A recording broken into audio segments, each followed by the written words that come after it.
பெரியோர்களே, என் அன்பு தாய் குலமே, என் ரத்தத்தின் ரத்தமே, இந்த அண்ணன் சொல்றது என்னன்னு വെച്ചാ 65,000 വോട്ടിന് മേലെ മുഹമ്മദ് റിയാസ് ബേപ്പൂരിൽ കയറാൻ പോകുന്നില്ല. ആണോ? ഭയങ്കര ഇവന്റെ ബലഹീനത മനസ്സിലാക്കില്ലല്ലോ. ഞാൻ നിങ്ങളോട് മുഹമ്മദ് റിയാസിനെ ഇത്രയും കോൺഫിഡൻസിലാണ് സംസാരിക്കുന്നത്. വെല്ലുവിളിക്കാണ്.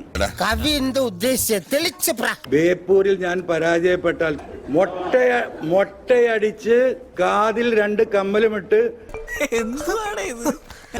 ഉണ്ടാക്കിയാ മതി. കിഡ്സൺ കോർണറിൽ നിന്ന് ആരംഭിച്ച് മിഠായി തെരുവിലൂടെ കോഴിക്കോട് റെയിൽവേ സ്റ്റേഷൻ വരെ പോകാൻ തയ്യാറാ. ആവേശം കൊണ്ട് ഓരോന്ന് വിളിച്ചു പറഞ്ഞ് തടിയേടാക്കണ്ട, പണിയെടുക്കാതെ ജീവിക്കാൻ നോക്ക്. വെല്ലുവിളിയാണ്, പറഞ്ഞു പോയാ പോരാ. പരിചയമുള്ളവരെ തന്നെ ഉഞ്ചിക്കുന്നത് നല്ലതാ. എവിടെ റെഡി? കോഴിക്കോട് പ്രസ് ക്ലബ്ബിൽ എഴുതി ഒപ്പിടാം. ഈ ദാഹത്തിന് ഇവൻ കുറെ വെള്ളം കുടിക്കും, ബാക്കിയുള്ള എമ്പളും കൂടി കുടിപ്പിക്കുന്ന എനിക്ക് തോന്നുന്നു. ബേപ്പൂരിലേക്കാണ്. അവിടെ തോൽവിയിൽ സങ്കടമില്ല, സന്തോഷം മാത്രമെന്ന് പറയുകയാണ് PV അൻവർ 24നോട്. നീ അന്ന് നോവിച്ച് വിട്ടതൊരു പാമ്പിനെയാടാ. ആരാ പറ്റുന്ന യൂട്ടേൺ അടിച്ചത്? ഇതൊരുമാതിരി മറ്റടുത്ത പരിപാടിയൊക്കെ കേട്ടോ.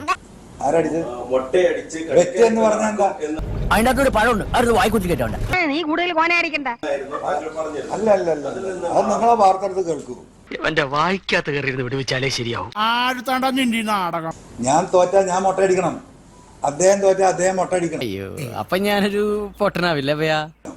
ഞാനൊരു കമ്മലും കൂടെ ഇടാന്ന് പറഞ്ഞു. പുള്ളിക്ക് അതിന് ആവശ്യമില്ലാത്തതുകൊണ്ട് ഞാൻ കമ്മൽ ഒഴിവാക്കി കൊടുക്കാന്ന് പറഞ്ഞു.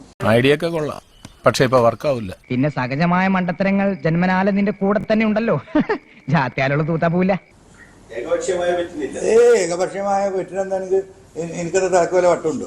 നീ അങ്ങനെയല്ലല്ലോ നേരത്തെ പറഞ്ഞത്. അങ്ങനെ മൊട്ടയടിക്കുകയാണെങ്കിൽ വല്ല ബാർബർ ഷോപ്പിൽ വല്ല ഒഴിവുണ്ടോ തെരഞ്ഞെടുപ്പ് കഴിഞ്ഞാൽ?